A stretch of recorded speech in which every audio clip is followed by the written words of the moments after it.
So the first case law which I thought I should discuss is the case law of the Delhi bench of the tribunal in Guide Seke and Devrient India Private Limited. Now I would just explain the facts first, so everyone can. It's actually a very simple fact, but a very big controversy in hand which we have to discuss today. Now here the short question before the tribunal was this: that Assesi is a subsidiary of a German company and it had declared dividend to its parent. The question here with the assessee raised first time before the honorable tribunal was that whether, while paying the dividend distribution tax under section 115O, can a company which is declaring dividend take recourse to the rate under the treaty. In the present case, luckily we are only concerned with one shareholder because it was a holding subsidiary and the country was Germany. So the moot question is that whether, while discharging DDT, the rate of the treaty can be bought in, and therefore to that extent a reduced rate can be applied on the DDT. Now the tribunal, it was a question of an additional ground before the tribunal, and the tribunal in its wisdom admitted the additional ground, as according to the tribunal it was a pure legal issue and not much facts had to be gone into, and they were also supported by another judgment, is that of Maruti Suzuki, which you all can see in the presentation.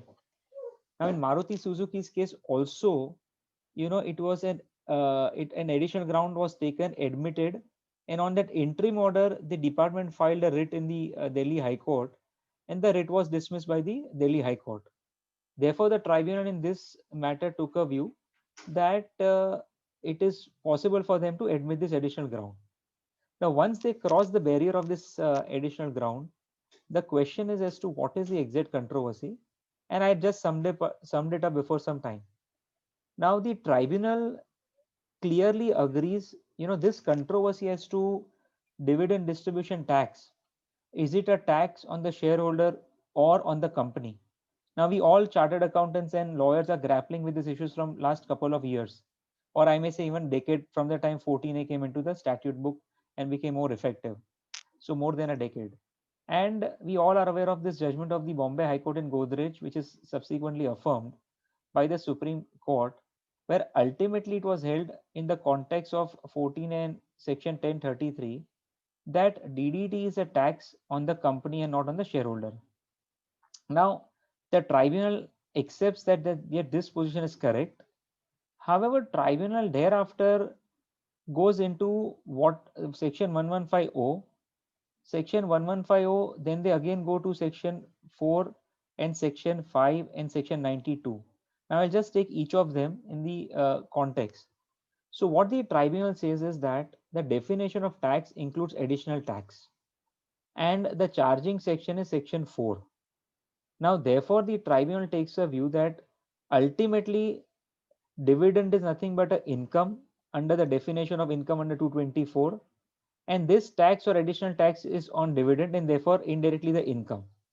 And therefore the tribunal takes a view that the section 4 of the income tax, which is the most important section, section 4 has to be considered when we read section 115O, and section 4 clearly says that section 4 has to be read with other provisions of the act, which in turn includes section 90 subsection 2, and therefore the tribunal first comes to a conclusion that I can, even for 115O, resort to the treaty. Now in this process, when the tribunal is discussing this, they also refer to certain judgments which are cited, or which are appearing in my screen right now at the bottom, which is on the general proposition that whenever there is an inconsistency between the act and between the treaty should generally prevail. Now, if we really see carefully here, that when the tribunal had to decide the question as to ultimately whether it is a tax on the company or shareholder, the tribunal goes to the legislative history of section 115O. So it refers to the explanatory memorandum of the Finance Act or bills, finance bills of 1997, then 2003 and 2020. Ultimately, tribunal says that at lot of places in this explanatory memorandum, you know, it is very clear and apparent that ultimately when the original introduction of DDT came, it was really, to prevent the administrative burden, and therefore it was better to recover a DDT from one company rather than number of shareholders. At the same breath, when right now in Finance Bill 2020, when the law was amended, they also cite the explanation memorandum and the finance minister's speech to say that the present regime of DDT, is inequitous and regressive. Okay, and it also applies a flat rate independent of the rate at which each of the shareholders are charged to tax. So ultimately, based on all these co-joint reading of the explanatory memorandum, the tribunal comes to a conclusion that the levy of DDT was only for administrative convenience, and as I've cited in the or stated in the presentation, and the withdrawal of DDT is keeping in mind that revenue was across the board, and therefore they say that in light of this finding, despite the fact that they agree that yes, it is a a tax on the company, but they come to a conclusion that a resort can be made to section 92, and in that case, and therefore taking it forward, they say that therefore in principle they come to a conclusion that while discharging the liability of DDT, one may resort to the rate of the treaty and the respective treaties. Now, one peculiar fact in this case, which we should all be careful, is that the tribunal was opining on a fact pattern where they were dealing with a German treaty. Now, India-German DTAA came into force, just prior to the DDT regime in 1997, and therefore tribunal, takes a very, according to me, very easy view to say that look, the whenever you enter into a treaty, both the parties are aware of the law as it then stood, and therefore any subsequent amendment in the domestic law cannot override the treaty.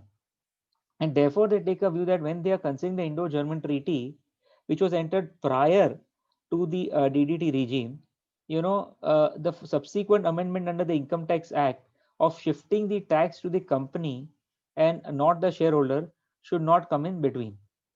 And ultimately they remit the matter back for factual verification of beneficial ownership and other criteria for getting the benefit under the treaty, and thereby just allowing in principle the additional grounds. Now I have few points, which I would like to share, because ultimately this is a study group discussion. So one minute. Yeah. So see, in past also, I think we all professionals have at times, deliberated this issue or read about this or even heard some speakers speak about this. Now, in contrast to Godrej and Boyce, subsequently Supreme Court judgment in Tata Tea came up, where the question was as to Tata Tea being into the business of tea. They are taxed, on certain percentage of income, and 60% is exempt. And therefore, when they were declaring dividend, a question came as to whether, to the extent there was an exemption, whether they can, not pay DDT. Ultimately, the Supreme Court, while upholding the constitution validity, okay, observed, made some observation, and which really implies that really it's a tax on the income of the shareholder and not on the profits of the company.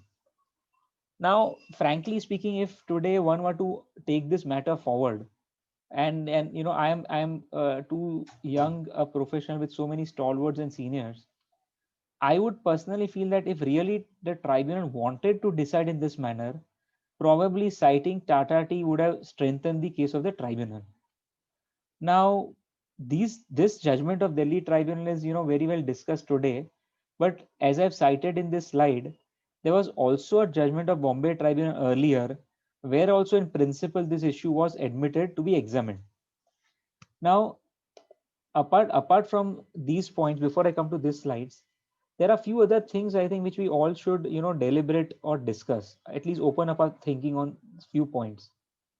One is what happens to those countries, or where the shareholders belong to those countries where the treaty with India has been entered post the DDT regime, say after 1997. Now, would the department say that, subject to whatever happens to this judgment, which definitely will be challenged in High Court and Supreme Court, would department say that if this theory is adopted, that Indo-German treaty was negotiated prior, and therefore those treaty which were negotiated post 1997, post 2003, when DDT regime was active, therefore the benefit should not be given. So that is one question which I think we have to all bear in mind. Second, if you just see the present slide before I come to Indo-Hungary treaty, there are clarification issued by certain governments. Now, if one refers to, say, Singapore, for example, now Singapore has clarified that DDT is tax paid by the Indian resident company on its distributed profit. It is not tax on the income of the Indian resident company. The DDT is also not a tax on the Singapore resident shareholder receiving dividend. Now, therefore, the larger Pandora's box which has opened up now is this. This judgment in principally, allows us to examine this issue. At the same point of time, it will be so much fact specific that, when today anyone wants to take an additional ground before the tribunal and litigate, then you are considering only one set of shareholders. But in cases of a listed company where the shareholders are wide and varied, how would a practical compliance happen? Second is whether my making claim here and the adjudication thereof would be influenced by the tax clarification issued by the other government, in this case Singapore, UK, or Mauritius. So whether all these facts also will equally play its role when this adjudication happens. Now, apart from this also, as of today, there are other issues also which will come up, and which is I'm a bit digressing, which is not emanate from this judgment.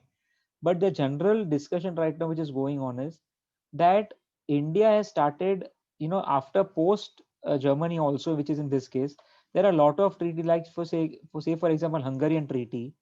Then there are certain other treaty which has recently been entered where the dividend rate under treaty is in fact 5%. Further, if those country are OECD nation country and there is most favored nation clause, then in that event also, how much does one really go deep and dig into this? And really at what stage will the claim be accepted?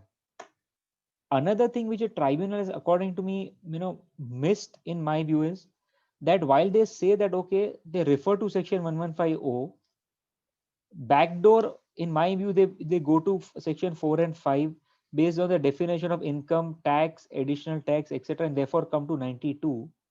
But has the tribunal completely ignored the fact that 1150 starts with a non-obstant clause, and therefore whether still the same should be preferred over section 92?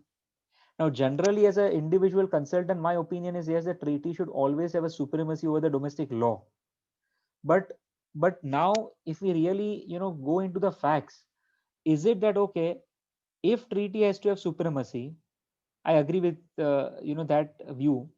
Then in that event, post 1150 introduction, if we take a presumption that whenever one country enters into a treaty with another country, they are aware generally of the domestic legislation, then whether department will be right to say that, look, post 1150, if someone has signed a treaty, then in that event, the intention could never be that this is effectively a tax on the shareholder, and therefore ultimately while discharging DDT, the rate under the treaty has to be considered. Another incidental issue which one has to also consider while deliberating this aspect is, ultimately, what has the tribunal done? Tribunal, the question was of tribunal which rate should apply, and accordingly. Now, has the tribunal just stopped purposefully without discussing anything on who should get the refund? I mean, today when a company pays DDT under 1150, it says that neither the company nor any other person can claim credit of taxes paid under 1150. Now, what do you one mean by this? So, are we saying that because of the 11504 section, there is a bar on the shareholder even otherwise to claim credit of taxes, and therefore is the only uh, option left in such scenario is that the company should claim refund of tax of the excess DDT paid. Going forward on that line, if the company can claim the excess tax, say for example that yes, the let company claim this excess DDT paid back, then what happens to that? Is that DDT should be distributed amongst all the shareholders at large, or how it is to be treated? So, so in my view, if one considers that 115 is a separate code in itself, then I think this judgment may be severely litigated in the High Court and in Supreme Court, and therefore, while in principle we may all like that, this is a correct treatment, but I think we should be extraordinarily cautious to see the facts, see each treaty, and see the resultant compliance burden on us, and then only resort to relying on this judgment in any proceedings or even while advising our clients. So I think that I majorly covered important facets of these things. So I would now request if anyone has any questions before we move, to any future or next judgments which I've prepared for. Then I think we can discuss few questions now. Thanks, Ronak. Participants are requested to either post their questions in the chat box, or they can unmute themselves and ask the question so that we can make the session interactive.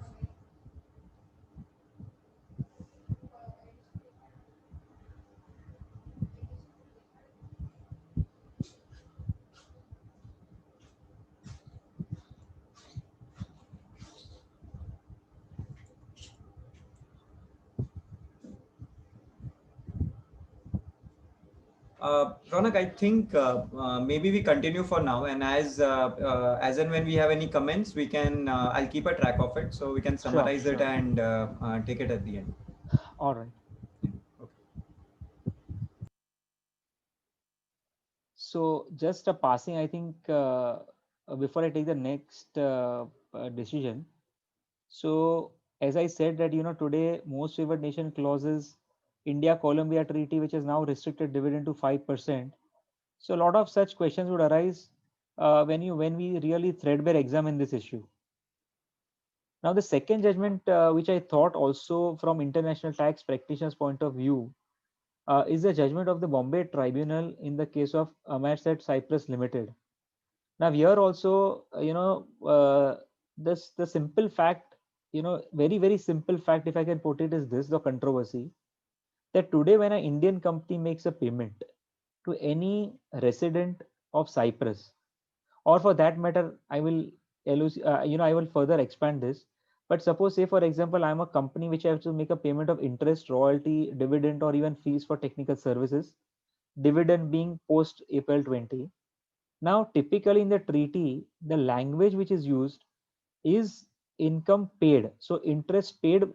So if interest is paid which arises in India and paid to the resident of another country, then what is the taxability under the treaty? Now, and then there is a restriction of 10% in India generally.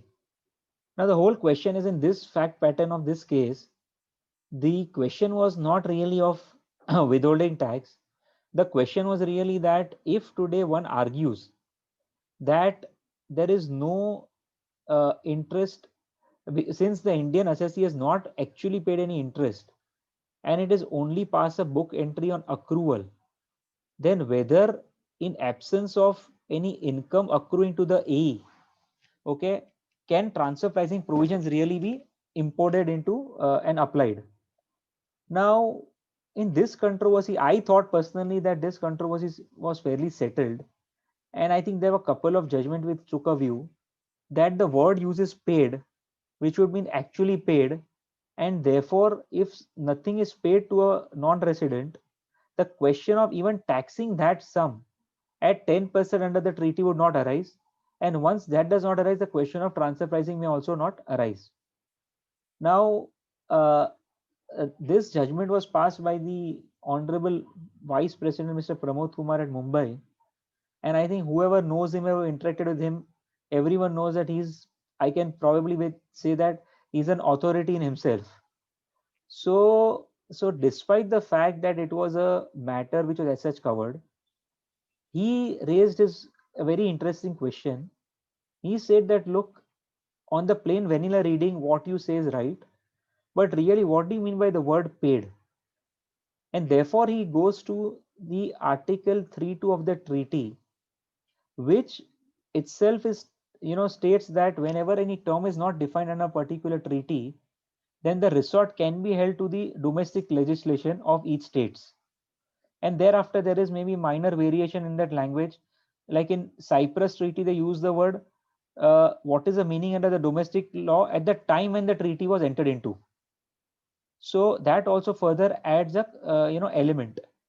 Now, the tribunal felt that look, under the domestic legislation under section 43, which defines certain terms, okay, the term paid also includes payable or incurred, and therefore can really one take a simple view in the matter and say that no, under Article 11 it is not taxable because it's not actually paid. Now, interestingly, tribunal also does one more thing. It also says that look, whether one can import this, whether that was a rightful definition of the term of the expression paid in during that point in time, has to be considered. And I personally feel, because the term paid is relevant insofar as computing the income from 28 to 43 as business income and not otherwise. And probably the assessees could argue in other cases where I am making a payment which is not covered within 28 to 43. Mr. Pramod Kumar also refers to a Supreme Court judgment, which is Supreme Court judgment in the case of Standard Triumph Motors, which was a very old Supreme Court judgment, where the Supreme Court said, and if I can just read it, it said that a credit entry to the account also amounts to the payment. And therefore, ultimately, the tribunal says that look, these two aspects as to whether one can resort to the domestic meaning, and when the expression used in the treaty, that is under Article 3.2, is meaning under the law of domestic state or of the state or a contracting state, then whether when you emphasize on the word law, it means statutory law as an income tax act, or it also includes judicial law. And therefore ultimately he decides that he says that there have been a lot many judgments where this issue has been decided in favor of the SSE. But according to Mr. Pramod Kumar, if some error has crept in all these judgments, then in that event it is a duty of the tribunal to set that right, and the only way it can do is really to refer the matter to special bench. So in essence, they have constituted as a special bench, or they have referred. In fact, I would not say constituted at this stage, but the tribunal has really referred the matter to the president for constituting a special bench, and to really check as to whether all the judgments which are present in favor are correct in light of Article 3 to read with Section 43 of the Domestic Act, as also the Supreme Court judgment. Now here, I personally feel that there are two things. One is that you know if this has been interpreted by including jurisdictional high court at Bombay, really can a special bench take a different view? That is one. Second is that I always have thought this and probably learned from lawyers, is that today if any high court or Supreme Court decides a matter, okay, it is implied that all the facets of that matter which has which is relevant or considered. So can one say that today, not in one case, but suppose in two cases, if Bombay High Court has back to back decided this, it is deemed to have been considered, and therefore really there is no point of constituting a special bench. So therefore I have just in the second slide cited at least, if I can count, around 12 to 15 judgments, including the two in bold which are of high courts at Bombay, where the Bombay High Court has taken time and again 2010 as also in 2016, which judgment comes in 2018, the view that paid means only actual payment under the treaty. So therefore, I have my serious doubt. But this also means that because of this controversy being created now, if today any one of us was opining or advising anyone that because under the treaty the word use is paid, and therefore there is no income accrual, there is no TP, and there is no withholding tax liability, then I think we should err on the side of caution in light of this judgment. So this is a small judgment I thought, but important, so I would cover it.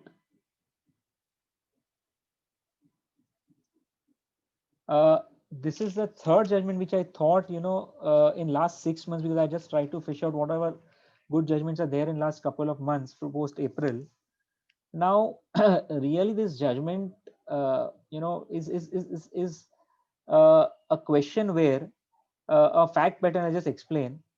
Uh, this company before the tribunal is a Singapore company, August Capital PT Limited. Now this, Ronak, yeah, sorry.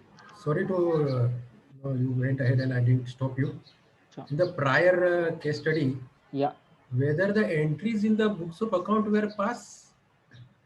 No, so entries in the books of account was passed because the assumption is that it was accrued. Okay, so Because see, entry was passed and the account of the head office was credited. so it was payable, interest was payable. Hmm. So the entry of payable is an assumption that it was passed, because only then this controversy would arise. That having passed, I have not made the payment, and in the treaty only payment is relevant, and therefore if I have not made the payment, I can be safeguarded. Yeah. So in this case, suppose the entry was not passed, Hmm. and in the TP adjustment, the transfer pricing officer would have added, okay, this entry interest income, you should have passed the entry. Then there was no question of this type of TDS implication. Na? That is. So I agree that if the entry was not passed at all, Hmm. okay, then really we are saying the only then what are the question which would really survive? Because if I have not passed the entry, there are three facets to this payment. One, whether withholding tax is required, and if so, under which rate under the treaty, and whether that can be resorted only if there is actual payment. And second would be a transfer pricing. So I think if entry is not passed, then probably one can take a view that there is no transaction at all, there is no payment, there is no entry passed, and therefore take a view that this judgment should not that may apply. But I personally feel that in practical scenario, when you're doing an because ultimately this case is of a company, the earlier one, so company would generally follow mercantile system of accounting, and therefore I really doubt that you can not pass an entry. Hmm. Okay. So yeah. Thanks. Yeah, no. So in this judgment, as I was explaining, so a Singapore company is a shareholder of another Singapore company, and the simple issue is that they transfer the shares of the another Singapore company, in our case in the slide as SLS, to an Indian company which was the owner of Snapdeal, Jasper Infotech Private Limited. Now the question is this: that therefore simple question before us is, one Singapore company is transferring share of another company to an Indian company, and therefore what are the implications of this transaction? Now in this case, what happened that the Snapdeal, that is a Jasper Infotech, it deducted full tax on this entire transaction at 41%, and therefore the foreign company had to file a return in India to claim that there is no capital gain even under the Indian law, under the domestic law which should apply, and therefore they should be granted entire refund. And the contention of the assessee, that is a foreign Singapore company here, is completely based on explanation 6 and 7 to section 911.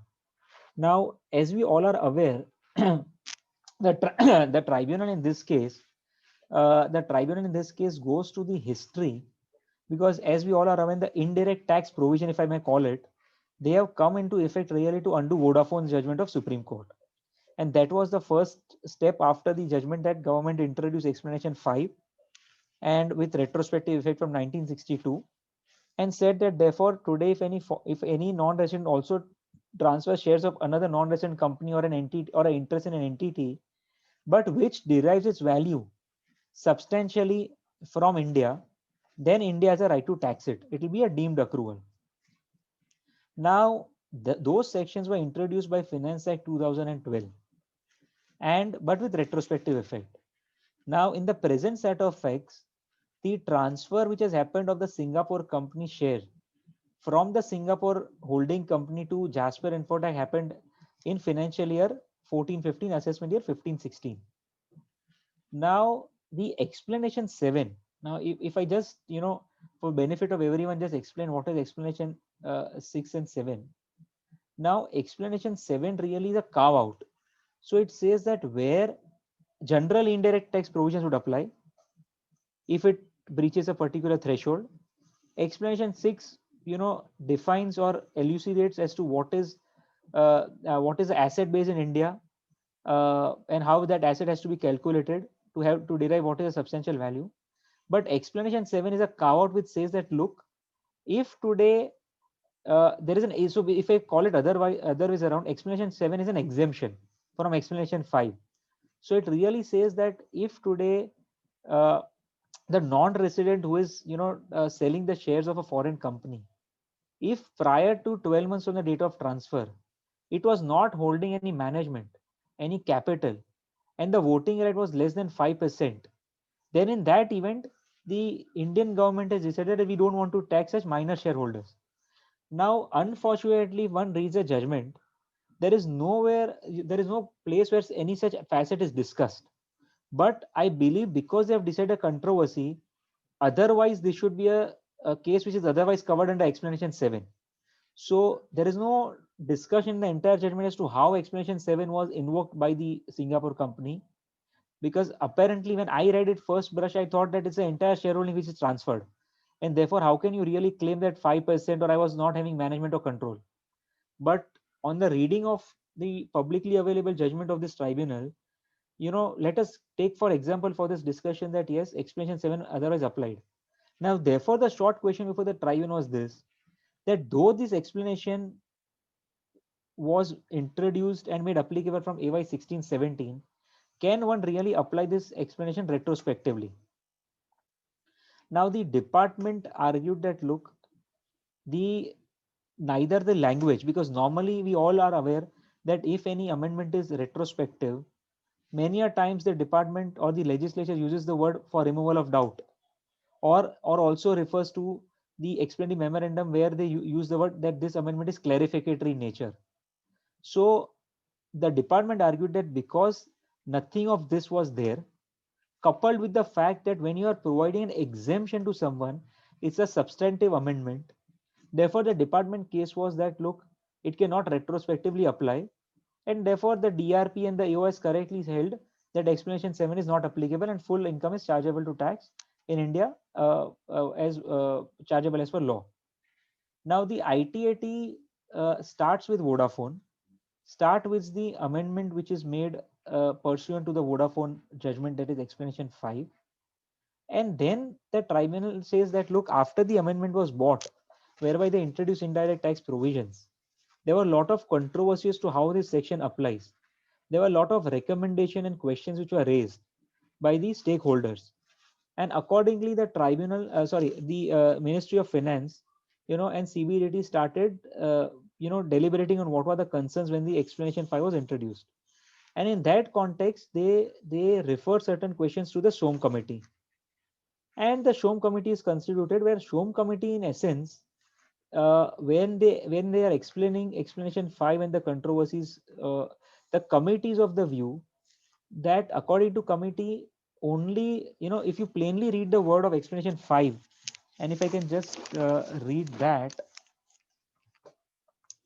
explanation 5 to section 9(1) uses the word, it is hereby clarified that an asset or a capital asset being share or interest in a company or entity registered outside India shall be deemed to be situated in India if the share or interest derives its value substantially from located in India. Now, what do you mean by substantially? Now, is substantially the same as principally, mainly, majorly? Is substantially 20%? Because in domestic law we have, dividend, substantial interest 20%. or is substantially activity, you know, for dividend, there are some case laws of Delhi High Court which says 40% activity. If you're in financing, then you're in financing business. So there was a lot of gray area. Now, Shom committee actually, you know, in its committee report said that it should be 50%. Substantially should ideally mean 50%. Only then India should have a right to tax such indirect transfers. Apparently, in the codified law which came under explanation 7, they said it is only 5%. So ultimately, what happened is in the judgment is that the Delhi tribunal said that, look, this was a controversy. It all emanated from explanation 5, which was introduced retrospectively. And while this controversy was being resolved or what doubts were being clarified, they refer to a judgment of a Delhi High Court in Kopal Market and Research, where the High Court, while interpreting explanation 5, made certain observation to say that the word substantially should mean at least 50%. And in fact, therefore, if one reads the entire events according to me thereafter, the conclusion is this, that therefore just also to, you know, undo Kopal, okay, which is a judgmental law, the legislature brought about this 5%. Ultimately, this is linked to explanation 5. Even explanation 7 really, which one reads, it says for the purpose of this clause, and this clause would mean therefore 911 read with explanation 5. And therefore, according to me, the tribunal has rightly held that though this amendment does not itself speak of it being clarificatory, but in all essence and purposes, it should be read as retrospective in nature and clarificatory, and therefore it should apply even prior thereto. So that was insofar as this judgment is concerned. Before I start the next one, if anyone has question on this, I can take it. Otherwise, I will go to the next judgment. I had a small query on this. Yeah, ma'am. This is Bhamini here. Even I have, like you said, even once this judgment came, even we were a little surprised ki how this has happened. So we also went through the judgment, what was available. What we saw was there was no, they have not even touched anything on the DTA. Right. So we were because the whole discussion is just about 6 and 7 and the how it should be read if we Correct. see go through this. Correct. So does it mean that under the DTA it was given that it will not be taxable? Because earlier I think I don't remember the case law, but there was a discussion on India Singapore DTA which said that indirect transfer would come under the last clause of the article. Correct. So, ma'am, I would personally put it this way, ma'am, that as you're right, and therefore I said, you know, the judgment is very bland, if I call it. It Yes. starts with explanation 7. Now, what was Yes, the fact correct. pattern? How even explanation 7 was applied? Whether Correct. India Singapore Treaty was not resorted because either of the LOB clauses or any specific fact pattern, nothing was disclosed. But the Correct. fact that they were arguing and harping on explanation 7, I would personally presume would be that otherwise treaty was not available. Otherwise, I think Yeah. no one really wanted to enter into this controversy, because even today, if today I'm protected by any treaty, obviously post BEPS number of things will change. But if otherwise I was covered by a treaty, I may not resort to any amendment made in domestic legislation, even on indirect transfers. So Right. I presume that on this fact pattern, probably either, you know, we don't know whether these companies were really not eligible to claim the treaty benefit because of the LOB, because it just says that one company was a shareholder of another company in Singapore and they transferred to Snapdeal. Now beyond that, apparently there are no facts which are there stated in the judgment. So I would Yeah. presume that otherwise treaty resort could not be made available, and therefore the parties to the transaction, and I think it has been argued by one of the respected counsel, Mr. Kanchan Kaushal.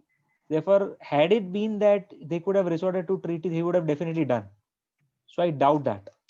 Yeah, because also it was also mentioned that tax was deducted at 41%, Yeah, which would be 41%. that Yeah. normal business income rate. That is what it looks. Correct. It seems. Correct. Absolutely. Yeah. Okay. 41, I Okay. mean, Thank you. there is not even a discussion on this that, no, like even the assessee has not argued that in any event, how can it be 41? See, I can Correct, understand correct. that Yeah, in worst case, if you want to say, you may say that you charge capital gains, don't correct. allow me a deduction of cost, because unless you go to the AO and that AP transmission controversy, but then in that Yes, event also someone would have deducted 20% on the gross. 20%. Yeah, yeah, correct, correct. So So that was nothing of that, absolutely, I mean, surprisingly. correct, Why is correct. that? Bhautik here. Thank you. I think the reason might be that non-availability of tax document can also be one of the reasons. Yeah, Probably. it could be. So that is where, because if at the time of payment the TDS was deducted at 41%, it itself shows probably recourse to DTAA was not available at that point in time only, and the only reason could have been non-availability of tax document, TRC or so and so forth, Yes. probably. So I Or think, it could be because of they wanted to be very too conservative. no, Sometimes that also. I think Bhautik, the point is, I think, is I would personally put it that 41% is like, ultra conservative. Even if I do not take a resort to treaty, even at a domestic legislation, are we saying that, okay, therefore in the schedule behind, that is the second schedule to the Income Tax Act, there is nothing for capital gain. Therefore, the deductor thought that, okay, it falls within any other income of the non-resident company, and therefore deducted 40. So probably, treaty documentation could be denied, or maybe they did not have documentation, or they did not qualify to be eligible assessee under the treaty because of the LOB. God knows, but no reference to any argument in any proceeding before the AO, the DRP about the treaty. So I think for us, I think we should just assume that that was not available. So in Yes. such cases where the facts itself are very, I mean, like some things are missing. So it's difficult to take a recourse to, I Yeah, mean, yeah. cite this and take some case forward, No, right? I would feel that it's this case is so fact specific, because I was even surprised that at least someone would have argued, or somewhere it should come out, that how otherwise explanation 7 applies. They have started on assumption that explanation 7, the only controversy is whether explanation 7 applies to this assessment year or not. Correct, correct, correct. Because Yes, normally you would say that, if explanation 7, if I read it, it says that I should prove that within 12 months of the date of transfer, I had ceased to have any control on management capital, and otherwise my voting power was less than 5%. correct. No, nothing of that was there. Yeah, yeah, and also nothing towards that facts are also Correct, discussed. correct, Nothing has come out. right. Yes. Okay. Yeah. Thank you. Okay. So I'll just go to the next judgment, where we will devote substantial time. I'll just take a break for a minute, just a minute. Sure.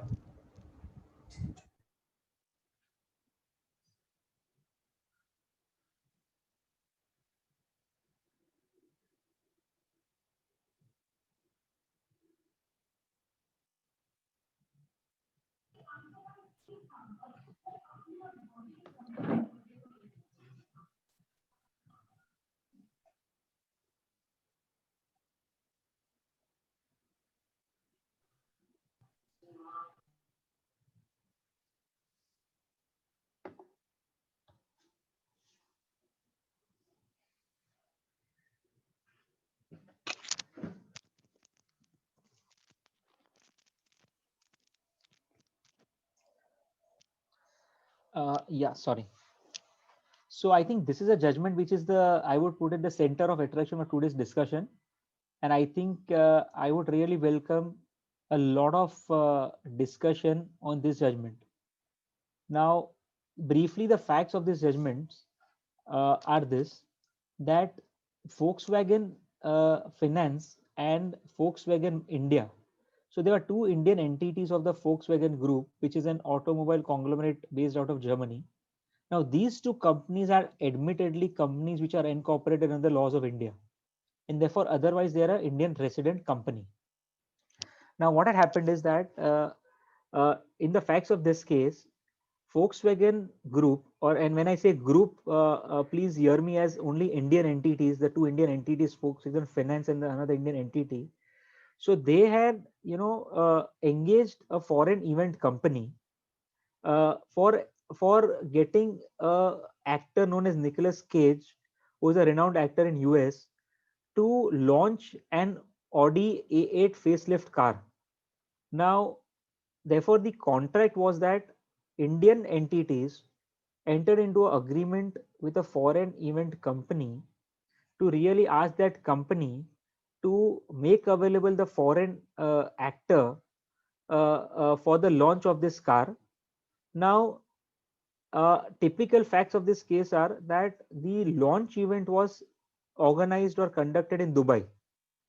So really, the substance is what, that I want a actor to promote my Audi A8 car, and the contract was that the actor would drive down from the Dubai airport or wherever in hotel he's staying to the event location in the Audi A8 car.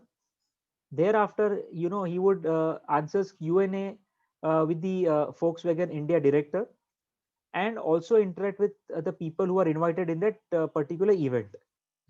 Now, this Indian companies had taken around 150 people from India, which were a combination of existing Audi clients who are using Audi cars in India, some people who could influence some high net worth individuals or other people to buy this Audi A8 car, and also the members of press and media, etc.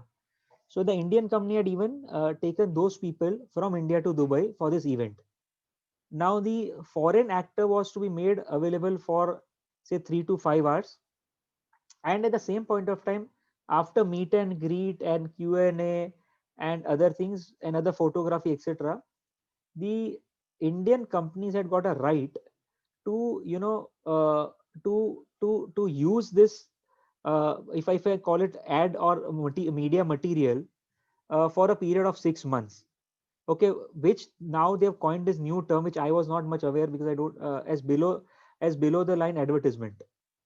Now the issue was this, that when the Indian company made a payment to this US company who arranged this Nicolas Cage actor, the question arose as to whether there was any withholding tax liability under section 195 of the Income Tax Act.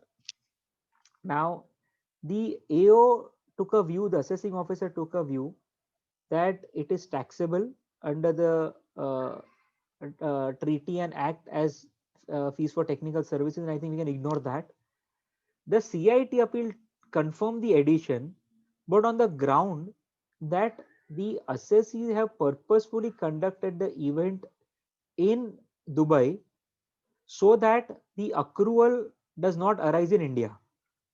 So be as that may, so the assessee, that is a Volkswagen Finance in this case, lost before both the lower authorities, and the matter came before the tribunal. Now, once the matter came before the tribunal, the issue was as to whether 195 applies and what happens under the domestic law and under the treaty. Now, one moment. Yeah. So the assessee, therefore, if I then come to the next slide. Yeah. So the IT80, therefore the moot question before the IT80. Now let us first for the moment, concentrate only on the domestic legislation. Therefore, the question under the domestic legislation is whether when an Indian company makes a payment to a US entity, and for the timing let us call entity, whether on such fact pattern is a withholding tax obligation there or not.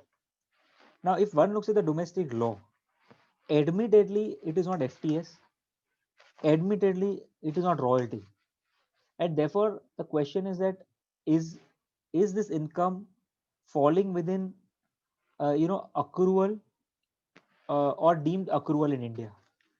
Now, I think this one thing is very clear in this fact pattern, that because the event has happened in Dubai and the foreign company and the actor actually rendered services in Dubai, though at the behest or to an Indian company which was a payer, undoubtedly the accrual per se did not happen in India. And I think to that extent, luckily, the tribunal does not dispute that, look, there is no dispute that the accrual is not in India. What, however, they say is that Section 5 also uses the word deemed to accrue and arise. And for the deeming fiction, I have to read section 5 along with section 911. Now, therefore, tribunal says that based on the following key facts. So let us first, before we conclude as to whether this falls within section 911, let us take note, or let us just I'll just read these bullets which will be important on the fact pattern. So the tribunal noted that the Audi A8 car launch event was in Dubai was an India-centric event, undoubtedly, because it was conducted by two Indian entities. People are flown from India who would influence the decision of Indian buyer ultimately. The event was for the purpose of promoting business in India, which generates inquiry with the customers in India. And while physically the event took place in India, the predominant benefit, that is below the line publicity on internet, social media, news reports, etc., was to be done by Audi India. The target customers were Indian customers, which would ultimately mean that Audi India would import this car. It would be financed by Volkswagen Finance, and therefore both this Indian entity would derive the benefit of this expenditure. Ultimately, it is a marketing tool which is India centric. And lastly, the tribunal has too much focus, in my view, really unnecessary for deciding this controversy. The tribunal has too much relied on the fact that the Indian SSEs, that is Volkswagen Finance, has claimed this expenditure as a deductible expenditure by computing the income from profits. And therefore, the tribunal somewhere also notes or make a reference to the point that once the Indian company says that it's an expenditure for the purpose of business, the business is in India, then as a natural corollary, according to the tribunal, the income also accrues or is deemed to accrue in India. I think that is completely wrong. So based on these fact pattern, the tribunal, according to me, I would put it this way, is too much influenced by the fact that, look, ultimately everything was done for the Indian business, Indian customers, Indian payers, India centering event. Only it was in Dubai, and therefore the question is to whether there is a business connection in India or not. Now the tribunal refers to the judgment of the Supreme Court in R.D. Agrawal's case, which was a star judgment, which says what is business connection. And I think we all have some or the other context read it or heard from someone. And the Supreme Court says that even in R.D. Agrawal, the Supreme Court clearly says that business connection is an equivalent concept. There cannot be a exhaustive meaning of the term business connection. And therefore, on each fact pattern, a business connection may arise in different cases. So be as that may, we will come to that. So ultimately, tribunal says that, look, there is a business connection in India, and therefore, according to the tribunal, when one reads section 5 to read with 911, and I would just pause at this moment, the tribunal really refers to 911, but according to my humble view as a junior, it completely omits to refer to explanation 1 to section 911 and concludes for the first that yes, the income is taxable under the domestic law. Now, apart from this, tribunal also notes down that, look, though there may be thousands of judgments on business connection, but because none of the judgments are to our facts, therefore conveniently we have no guidance available in this manner, and therefore we can ourselves pronounce the law. The assessee also claimed that, look, under Article 18 of the treaty or Article 23 of the Indo-US Treaty, also the income of entertainers, or if you say it's not falling within entertainer under Article 18, say other income, Article 23 will also not apply, because even under Article 23, because the income has arisen in India, India has a right to tax. Now, I will take each of these controversies because according to me, how income has arisen in India, I don't understand. So the word used in the treaty are under Article 23 is that if the income arises in India, then India has also a right to tax. Now, question is this income arising in India?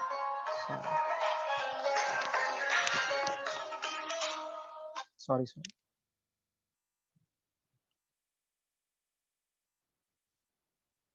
So now let us, so ultimately I think let us take also each of the controversies.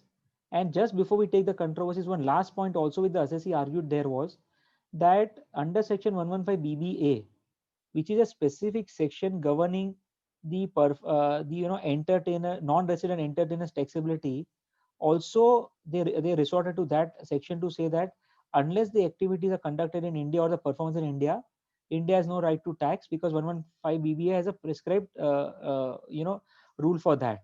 To which ITAT only comments that 115 BBA is only for the purpose of mode and the rate, and if you don't fall within that mode and rate, otherwise you are covered under the normal provisions of the domestic legislation. So now let us see what are the controversies. Now first, I mean, uh, I did not understand one thing. Today, whenever we decide as to whether a foreign non-resident, so say for example, I engage a foreign company in US to render some services, or I think to make it more interesting, let us say for example, I am an Indian manufacturer and I engage a agent in London to solicit business for me. Now, let us understand this fact pattern. Let us assume for a moment that treaty is not available for the sake of argument. Now, what is a London agent doing? Sitting in London, he is trying to solicit business for me. Ultimately, what is happening? Whatever I do in London, whatever the agent does in London, ultimately will impact the Indian business. If my exports increases, I will get a higher income. Correspondingly, I'll pay commission or whatever charges referral fees to the London agent. Now, ultimately, what is happening? There is a non-resident. The non-resident is rendering services abroad. Okay, it is there is an Indian assessee who is claiming a deduction, and there the law, including the Supreme Court judgment right from 125 ITR 525 Toshoku, is very clear that in such cases there is no accrual or there is no business connection in India merely because that foreign agent is transacting with Indian company. Now that law is clear. Now, according to me, the tribunal, very frankly, in his enthusiasm, has really, you know, what would I say, that they have in their enthusiasm, before even the domestic legislation is amended, they have tried to say that no, they have introduced a concept of what is known as intangible business connection, and therefore the income is taxable. Now, again, if I come back to the main question, it is whose business connection?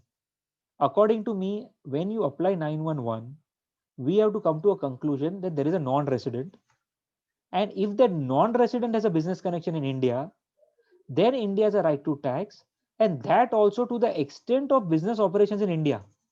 In fact, the explanation 1 to section 9.1 is very clear that even if a non-resident has a business connection in India, only to the extent of the operations in India, India has a right to tax.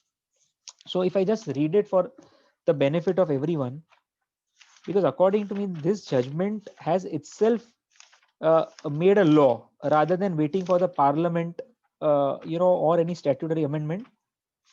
And being a tribunal, it has itself made a law. Now, if one reads explanation 1 to section 911, it says in case of business of which all operations are not carried out in India, the income of business deemed under this clause to accrue or arise, which is a deeming fiction, shall only be such part of income as is reasonable attribution, or as is reasonably attributed to the operations carried out in India. Now, now just see the fact pattern of this case. The entire activities are done in Dubai completely. Now, is there a difference between the words in India, or do I need to myself read the words in the wisdom of the tribunal with India? So first of all, I did not understand that it is whose business connection.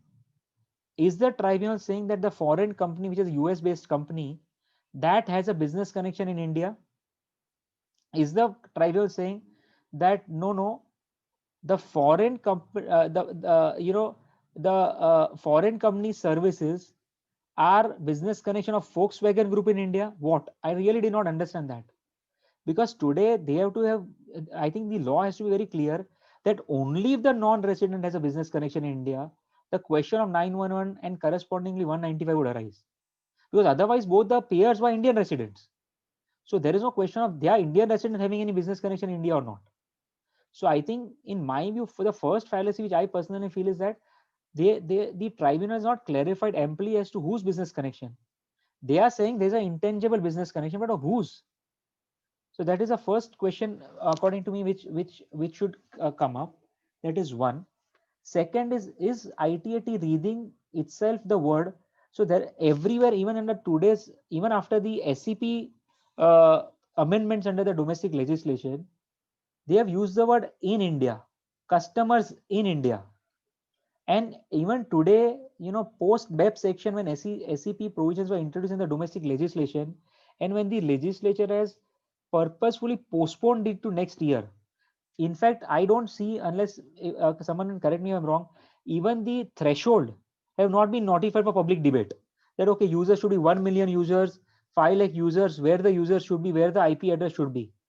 So today the tribunal says that look, today you are calling 150 people, but ultimately it's not 150. This 150 will influence maybe 1000, 2000.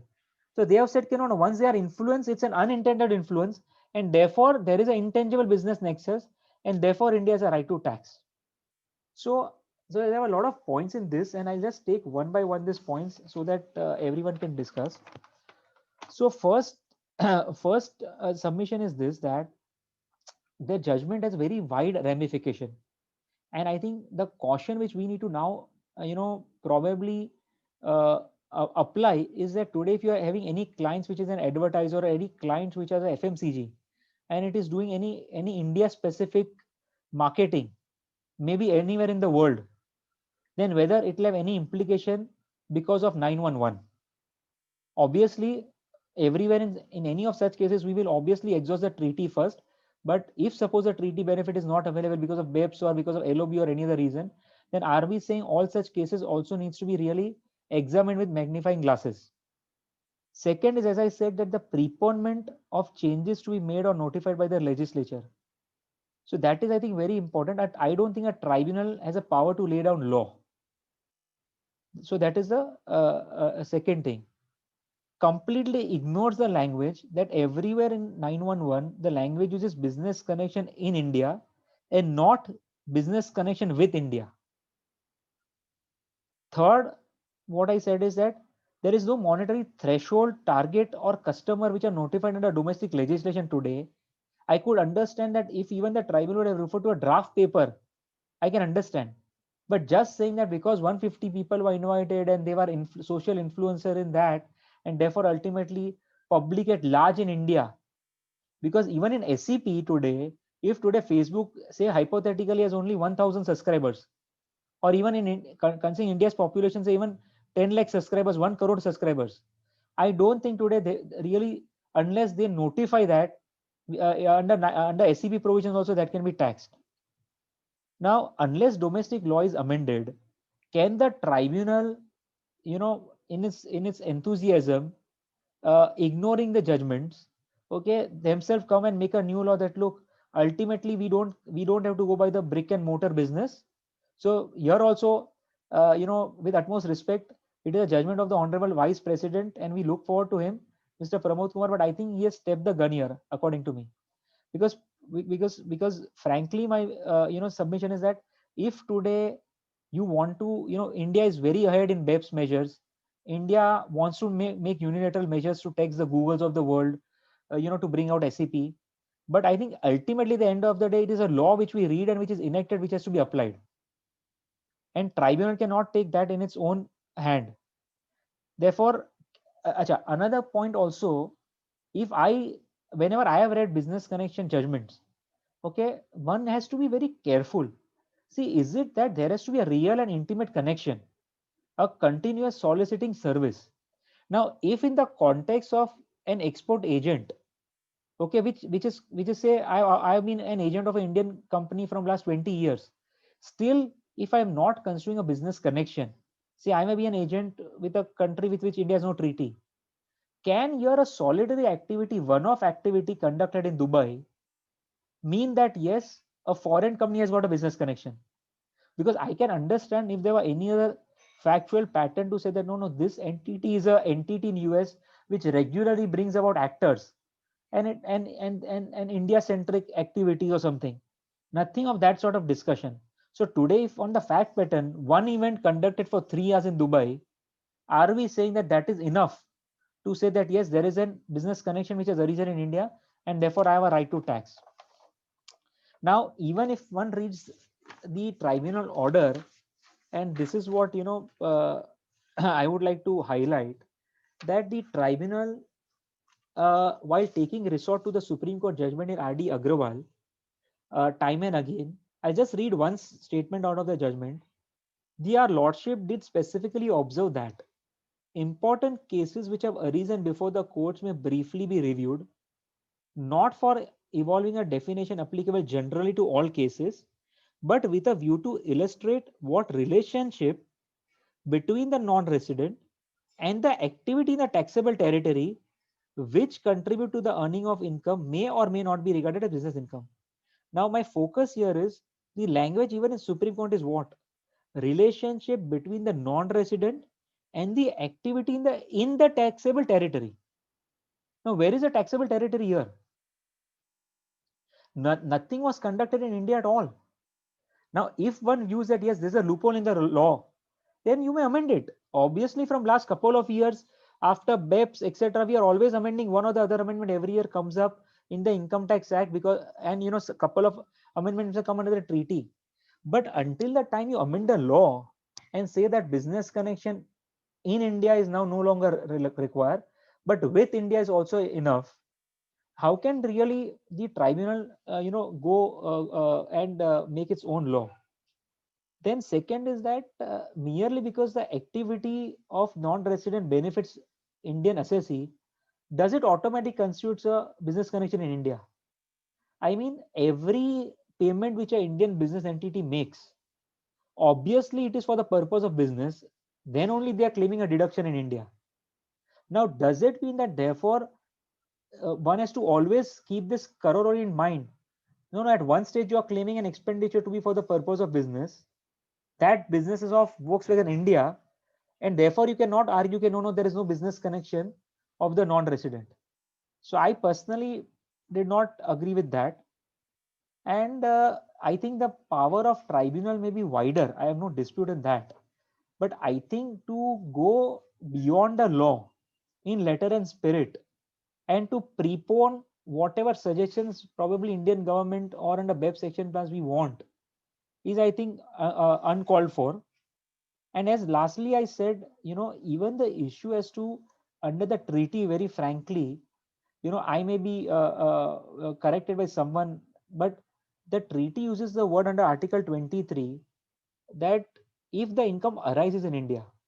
Now, treaty in India, none of the treaty uses the word accrue, deemed to accrue, deemed to arise. Now, if the word arisen is not defined even under the treaty, what do you mean under the domestic law? Now, does one need to do really research that, okay, when someone says income arises in India, that arising means a physical presence, physical activity in India? And if someone finds a support on that front, then can someone argue, therefore, taking the own resort to section 4.3, terms not you find in a treaty? So if I find a jurisprudence in India which say that arisen means accrual arisen means in India, and therefore under the treaty I will import that word, and I will argue that therefore under treaty even India, since these activities are not being conducted in India, and therefore India has no right to tax. Secondly, see, CIT appeal, I don't know this, but question may also arise that can one view this transaction to say that, look, ordinarily you could have done the activity in India, but you purposefully did the activity outside India. Now CIT had, in this fact pattern of our case, CIT just made one statement, but there's no other discussion or deliberation on that fact pattern. Now, I personally feel this way that I don't think number of such activities are majorly driven by tax. today there are a lot of big brands which for its brand image or persona itself, would today say that, okay, even if I'm launching a particular product, let me launch, say if I'm in an exotic location, it may be Dubai, it may be Maldives, anywhere. So merely because I do a launch event elsewhere, does it mean that I've purposefully done only so that the foreign company is not liable to tax in India?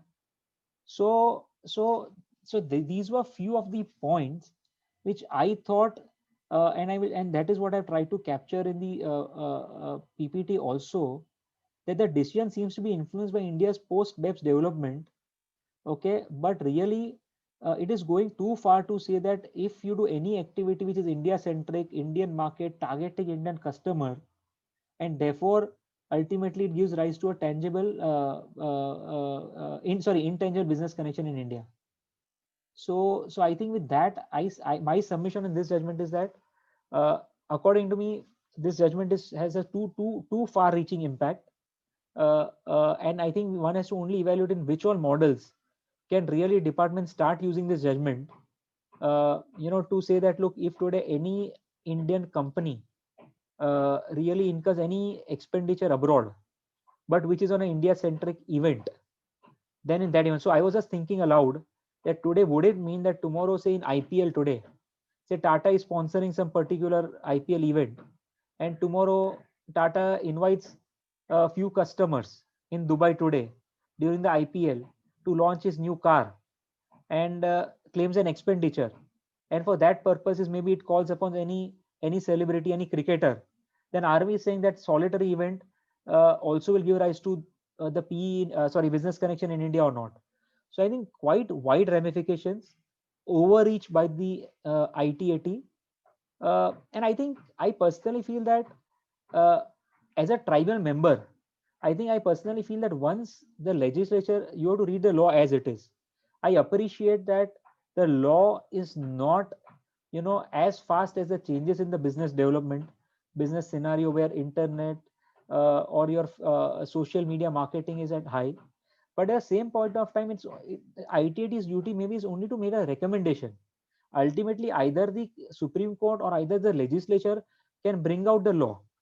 Like today, if we find that, yes, I can understand that in a Formula One, what happened, but ultimately at Supreme Court level, it was affirmed. But today, to make a law saying that, no, no, if nothing is in law, but I'm importing SEP, I'm building in intangible business connection without any threshold, and too much emphasis on the fact that, no, no, ultimately the expenditure is claimed in India.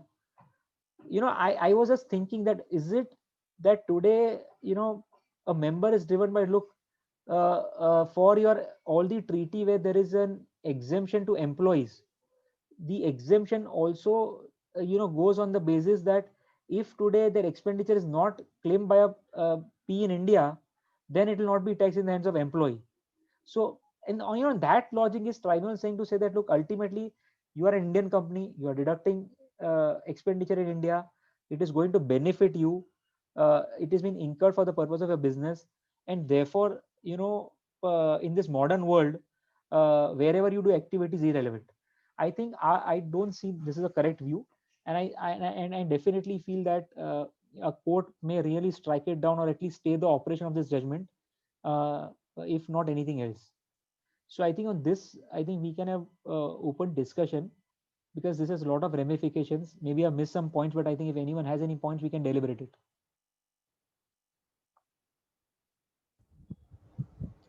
Thank you, Ronak. If members, participants have any comments, request you to unmute yourself and make your views.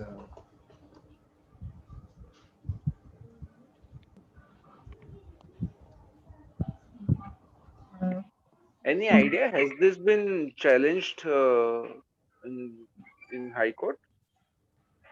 No, I don't think. Like so far, I've not. In fact, frankly, I've not even bothered to check the High Court website. But I think what would happen is that it would be challenged for sure, because it's a judgment of March 19. So I think physically by the time the clients receive it, and because of the COVID lockdown, but I think it should be challenged, because I think it is a lot of FMCG sectors would have a lot of implication on this. So I think it should be challenged. Also, Ronak, I think if I'm understanding you correctly, the real ramification of this is we are doing away with all the tests laid down in 911, and essentially replacing it by a simple test that if you're an Indian company or a taxpayer, and if you're claiming a deduction for a payment, it doesn't really matter what nexus the other party has to India. Correct. The only, I mean, it's almost as if we are introducing a new nexus, which is the payment is made by a person who is claiming a tax deduction in India. And Correct. if so, we will find a way to tax it here. Maybe that is what the law should be, as you say, but given how Section 9 is currently phrased, it, at least in my view, it oversteps the limit. So clearly a cause for concern here. No, Siddharth, so the whole point is this, that so are we saying that a new test is if you have any India specific, India centric event, payer is India, benefit is India, deductible in India, then you have deemed to have a business connection in India. That is effectively it is coming to, because today someone has to examine that for business connection, is there a regularity, continuity, Correct. a solitary transactions, can it give rise to business connection? Maybe on some fact pattern it may, but really in this case, when you're saying that you are hiring someone for 3 hours, and because you are a Volkswagen Group and Audi is a brand, you want to maybe lavishly do in some places exotic, and that is why you did it ultimately. So it's really an ad campaign, a marketing gimmick. Now therefore can one say, no, therefore I will try and tax it, and I think they should have been clear to say that it is whose business connection. My real point is that I did not understand that it is whose business connection. Where does a tribunal says in clear terms that if tribunal says that yes, this is a business connection of that foreign event company because of a solitary transaction taken on in Dubai, because it is dealing with an Indian company, I can understand, but they have not even clarified in that clear terms as well. So doubtful maybe. So Ronak bhai, very good explanation of business connection. Really appreciate. I have one question on DDT which we spoke. Yeah, It is but not related to DTAA, but it is in general. Like a holding company is making payment of DDT and subsequently it receive dividend from subsidiary. As section provides, there cannot be any refund, and whatever payment is made is final. correct. And there is a subsection 1A which talks about set off of dividend received from subsidiary. Correct. Whether in subsequent dividend which is received from subsidiary subsequently, how can I claim the refund of that? Because subsidiary has to make payment of DDT. They cannot, and I have already paid, which I should have got set off. No. So Pankaj, your question is that holding company has first declared dividend. Right. Subsequently, it receives dividend from its subsidiary. Correct. And therefore, whether there should be a set off or not. And if So, today there was a set off, whether if I have not, so therefore originally I paid a higher DDT as a holding company. Right. My liability was lower, Right. and therefore what happens? Correct. I think the way what I read this provision is that according to me, maybe there is no provision of claiming a refund. There is no provision of claiming credit. But 1 minute, I think if today legitimately, if I am allowed a set off, and if I've complied with that condition, then I don't see a challenge in claiming a refund of DDT. Probably 1 minute. Let me just see the language as you said, whether it only prohibits a credit or it also prohibits any refund. It just talks about it is full and final payment. It doesn't say anything about. No, so Pankaj, if I read 11504, the language says the tax on distributed profits so paid by the company shall be treated as a final payment, and no further credit thereof shall be claimed by the company or by any other person in respect of the amounts of tax paid. So I feel if today ultimately this adjustment is allowed, then in that event you should be able to claim a refund, And I think, if I'm not wrong, one has to see, but I think in the tax return which we file, I think there is some provision or some column for that. The only thing is that whatever set off you are seeking, so I think if today you have declared a dividend, so I think the question what you're trying to say is that today, say on 1st of August, the holding company declares dividend. It has to pay within 14 days time. And say the subsidiary declares a dividend in December. Right. So I think in that event, if it's during the same financial year, I don't see a challenge. I think we should be able to claim a refund. If not, file a writ and get it. But I think legitimately they cannot deny you that. Okay, fine. Thank you.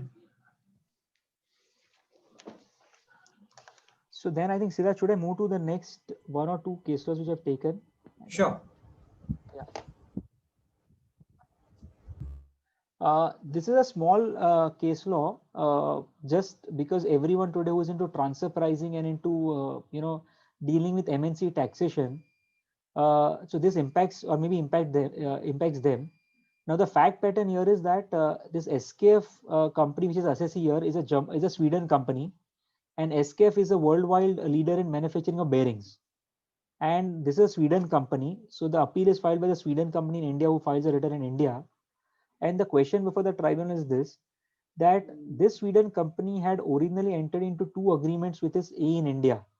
The agreements were for technical know-how and technical assistance, and it was receiving payment for such fees from its Indian subsidiary, and it was offering that income to tax. Now thereafter, this was going on for quite number of years, and thereafter they split the two agreement into three agreements, and whereby they said that now there is a trademark agreement, there is a technical know-how agreement, and third they say is an IT delivery agreement. So they split these three agreements.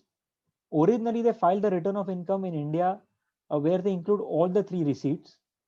In the revised return they say that, look, the last income which we are getting, which is the IT related cost receipt from the A's in India, that is not chargeable to tax in India, and therefore it should be excluded from the income of the Swedish company. Now the department takes a view, the AO and the DRP, that look, ultimately, so sorry, before this I'll just say that why the assessee took this view that it's not chargeable to tax in India. So they said that on two accounts that third leg was not chargeable to tax in India. One, they said that effectively it is nothing but a cost sharing. So the assessee's case was that lot of IT stuff the Swedish company gets from third party vendors, and it is only a cost allocation based on the keys, and therefore it is a reimbursement without any income element, and therefore no withholding tax. Separately, it argued that under the India-Swedish treaty read with the most favored nation clause, this element does not amount to make available of technical know-how, and therefore its income was not chargeable to tax in India. Now, this judgment is important in a sense that what the tribunal did, the tribunal evaluated the first two agreements, compared it with the three agreements, and the tribunal came to a conclusion that the assessee has failed to discharge its owners, that when they made these three fresh agreements in functions. So if you really ask the FAR analysis, function, assets and risk, how that has changed for the Swedish company. So the tribunal took a view that even earlier, whatever you are providing services, the same service you are providing, it's just in the three agreements. There is no substantial difference in the three agreements, and therefore the tribunal refused to take a view that the third leg should be outside on the first ground. Second, it took a view. So while second issue which the tribunal deliberated was this, that in their case, the assessee's case was that IT service is independent of the royalty or the technical know-how. The ITAT asked the assessee a question that please demonstrate that if today you are receiving a royalty from an Indian company, the Indian company is a user of the technical know-how, then how is this technology imparted to the Indian company? There should be some mode, some mechanism by way of which this technology passes on to the Indian company. So the ITAT really when there was no answers on this account, or at least that is coming out of the judgment, the ITAT took a view that in effective terms, the IT related services is nothing but transmission of the royalty in the technical know-how to the Indian recipient, and therefore it is not an independent service. It is linked to royalty, and even under the treaty, if something is linked to royalty and is ancillary to the use of technical know-how, then the make available condition, which is clause B of that particular treaty, should not apply. So tribunal took a view that if there are any activities which are inextricably linked or ancillary to the use of royalty, then in that event, they are saying that you cannot just import make available because it is linked to clause of royalty, and therefore make available resort cannot be made. So really the take home from this judgment is three things according to me. That in any intra-group services, I think we have to be very careful when there is any change or amendment. We should document that what is the change in substance, demonstrate that change in substance by whatever reason, by minutes, by documentary evidences, or whatever we can think of, because otherwise the department should not take a view that it's only an artificial split to escape a taxability on a particular leg. So from that perspective, I think as in intra-group services, one looks at the need, benefit, and rendition test. I think this ultimately emphasizes that you have to demonstrate each of this if there is a change in fact. And the legal principle which this judgment lays out is two things only: that if FTS is linked with royalty, then make available test is not applicable. Independently, it also agrees on the point that an official notification of government is not required to import the make available clause. So that was a short point I thought I should take, because here they changed the agreements, but they could not demonstrate what is the effective change and how the third agreement is unconnected to the first agreement. So there are the key takes away, that restructuring of intra-group services needs to be done vigilantly with adequate documentation and substance and form. And if the services are ancillary to the main royalty agreement, make available clause does not apply. And this is the last domestic judgment which I have taken. This issues on transfer pricing. Now, here there are two small issues only, but I think people who do transfer pricing may be relevant. Now, here the question before the tribunal is this: that there's an Indian company which has two A's. Now, it has one A in China, and the second A, or the second shareholder of this Indian JV, became the A only on 4th of February 2010. So an Indian company was exporting chemicals to both of its A, along with exports to non-A's as well. Now, there were two critical issues in this. The first question which came up for the tribunal was this: that when the assessee was benchmarking the export made to the A, so the entity which became the A only post 4th February, the assessee contended that the same party I have been exporting from April to February, at which point of time it was not my A, and therefore can I really compare that transaction with post 4th February and say that CUP is applicable? So that was a first. In my practical experience in past, I think maybe before the judgment or maybe wrongfully, we have also advised number of our clients that look, today if a person is not your A, then it's a third party, and therefore there are no, unless the department proves that there are any they prove it positively that there was an A already into existence substance and not in form, and therefore you cannot compare. I thought that if today I was say on April 1st of an year, I am dealing with a third party, I don't know whether the third party is going to become an A or not. For 9 months, I continue a transaction with that company, completely third party transaction, all commercial negotiation. Then on Jan 1st, that company invests 26% in me. It becomes my E. Again, I continue to export for next 3 months. So I thought one can resort to that. What the tribunal, however, says is that the language, if one sees the language of the income tax of the definition of E,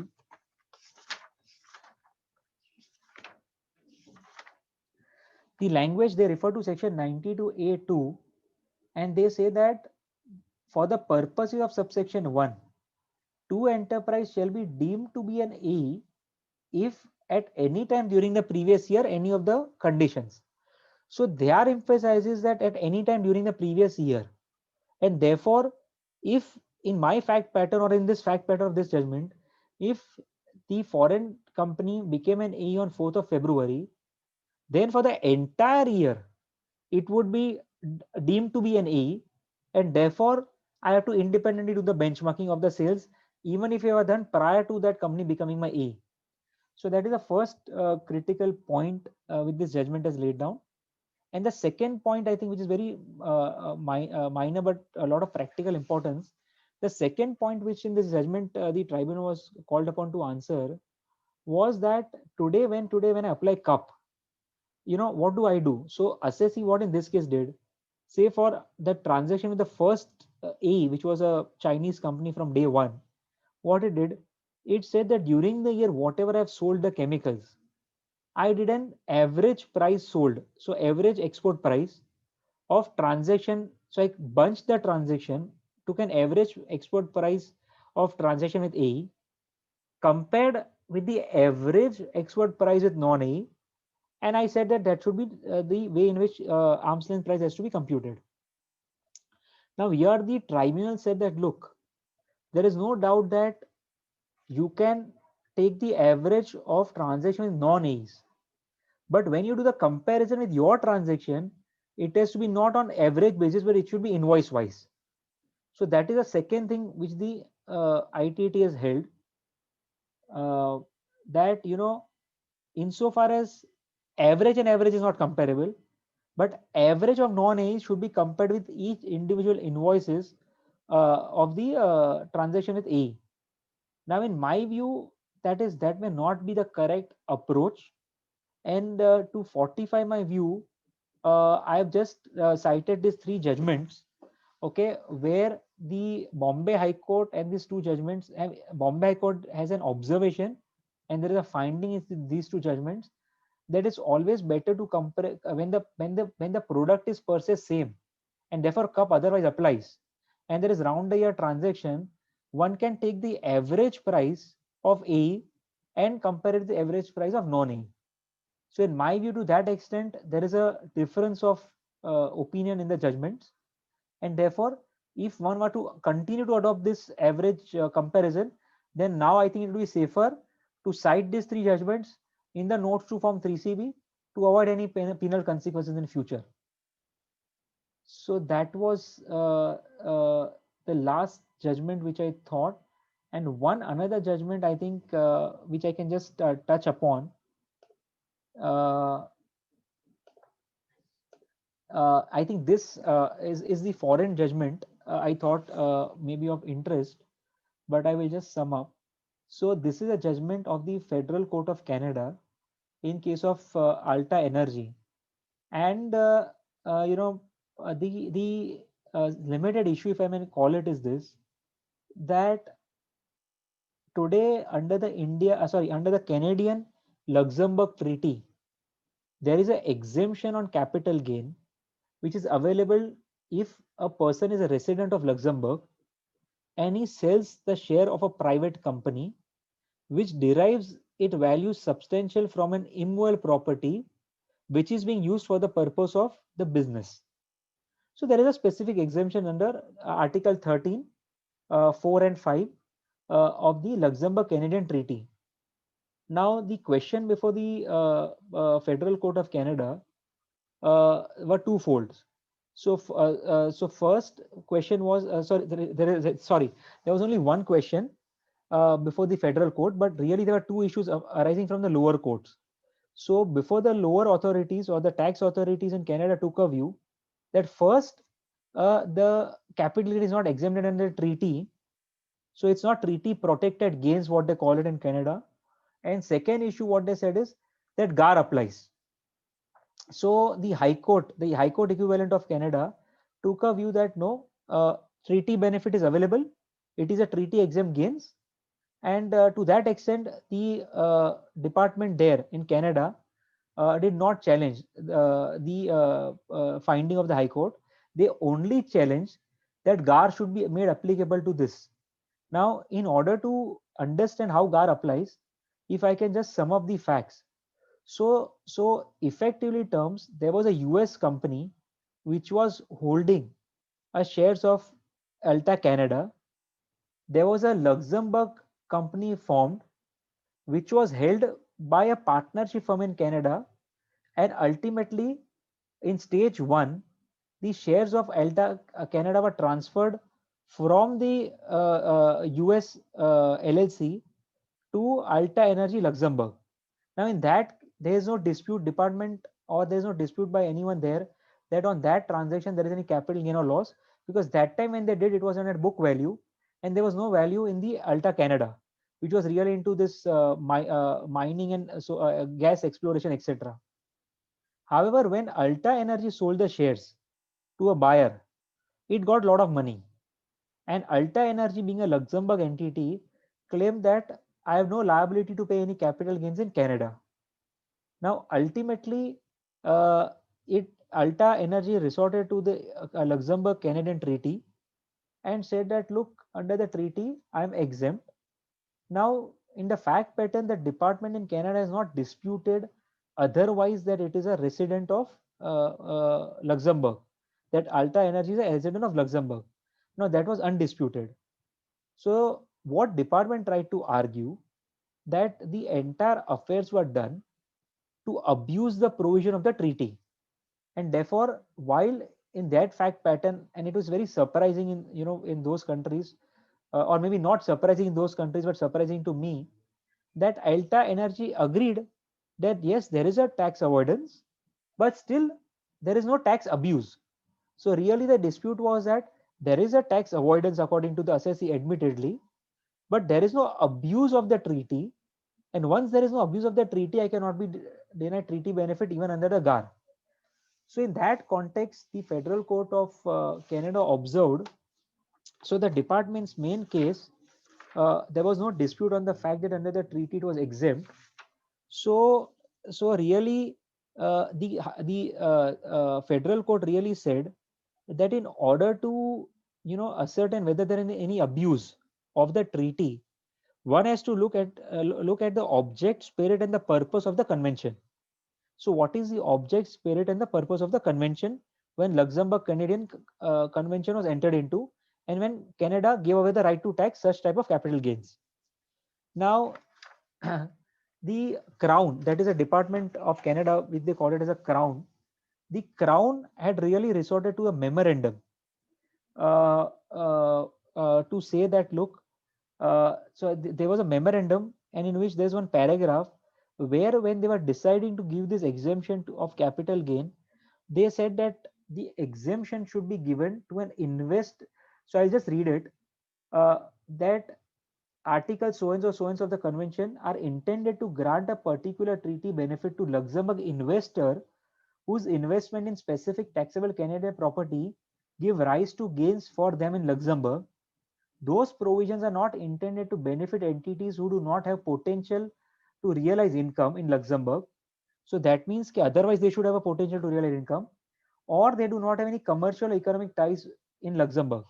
So otherwise those entities should have. Now, after, I'm not going into that discussion because it's a Canadian case laws, but ultimately what the federal court held is that whatever may be the memorandum, the ultimate purpose of the treaty should be read in the context of the language actually used. And maybe in the memorandum you use the word investor. The investor should be liable otherwise in Luxembourg, should have a close connection, commercial connection in Luxembourg. Ultimately, the federal court has rightly observed, in my view, in GAR, that once you have used the word resident of Luxembourg, and this was a case which was prior to BEPS. So thereafter, once you say that you are resident of Luxembourg and you are accepting that he's a resident of Luxembourg, then one cannot resort to any other external memorandum to say that I wanted to deny the benefit of the treaty. And they said that, look, under the treaty as well, there is no condition that in order to be qualified as a resident, you know, the Ultra Energy shareholder also had to be resident of Luxembourg. So now, as we all have observed under the BEPS amendment, there is a qualifying person. So such concepts were not there at that point in time. And the important observation, I think, which I wanted to invite attention to everyone was this, that on treaty shopping, they clearly say that there is nothing inherent and proper or improper when selecting one foreign regime over the another, and including the choice of most beneficial tax treaty. Respondent counsel was correct in arguing that the selection of low tax jurisdiction may speak persuasively as evidence of tax purpose for allegedly avoidance of tax, but shopping or selection of treaty to minimize tax on its own cannot be viewed as abusive. And ultimately, on fact pattern, they said that GAR should not be applied because you have not abused the treaty. And based on that, they allowed and held that there is no capital gain exigible in Canada. So I think with this, I have covered a few case laws which I found important. And I think if anyone has any questions, I can answer.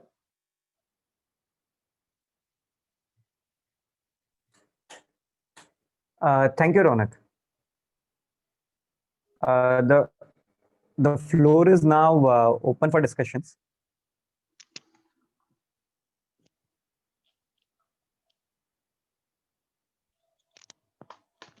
Ronak, I think by the time people send in their comments, I had one particular question on the transfer pricing Sure. decision which you discussed. And I find it quite interesting because it's a situation which probably people would face quite often, which is, you receive an investment, foreign investment during the middle of the year, and all of a sudden you have a new A. So, am I right that what the court has essentially held is the transactions with that foreign party before it became an AE are essentially not a valid comparable, even though at that point of time you may not have any sort of relationship with them? Yeah. So in fact, so you have rightly understood it. So the court really said that once it becomes an AE, the language used in a 92A2 is at any time during the previous year. So you have to deem that therefore from day one it was your AE, and therefore that sales which you have made prior to it becoming AE cannot be a valid comparable. Which actually speaking is wrong, because see, when they resort to 92A2, now first of all we have to understand that today, I think earlier there was a debate as to whether 92A1 and 2 has to be read independently or not. But now it is fairly settled by Veer Gems and affirmed by Supreme Court that it is and. So not only I should participate in management, capital and control, but also satisfy one of the conditions in 92A2. So for 92A2 purposes, if you satisfy, but still 92A1 has to be satisfied. And I think it is maybe the language is used in that manner, but really speaking, if you see the absurdity, then honestly, if I'm dealing with an independent party from last several years, so just imagine that this same transaction was also the last year, subject to the transfer pricing assessment. AO accept, yes, boss, this is a third party, and therefore you can compare it. Now this year also for 9 months it's a third party, but merely because of at the end of the year or even otherwise between the year it became my AE, can you say no, the circumstances have changed? So frankly speaking, I don't agree with that. Yeah, as in I believe that the judgment is slightly harsh, and especially against the assessee in that sense, because I've seen some cases in the past where the transactions for the pre-AE period is looked at like an internal cup. And basically used to benchmark, especially to justify that if there has been no change in the terms following the investment and following the other the foreign party becoming an AE, especially if the transactions have been ongoing for many years, all the more so it helps to substantiate the fact that the transactions have always been at arm's length. Absolutely. So Ronak, in the same context, if suppose I have divested the investment in the subsidiary and Correct. continue to have transaction after the divestment middle of the year. Right. So the similar same situation would Yeah. apply to that also. मतलब वो So, subsequent so, transaction so, also they will. yeah, so you are absolutely true that to show that absurdity only, Pankaj, this is the argument which someone should show absurdity on. That look, I admittedly for 6 months am I A. Some third party, my competitor, I mean any third party has taken over. Completely different management, no control over me, nothing. Still it agrees with the same price, then why it should not be an internal cup? In fact, the product is same. You will not get a better internal cup, frankly speaking, if you ask me. So you're right. Yeah, thank you.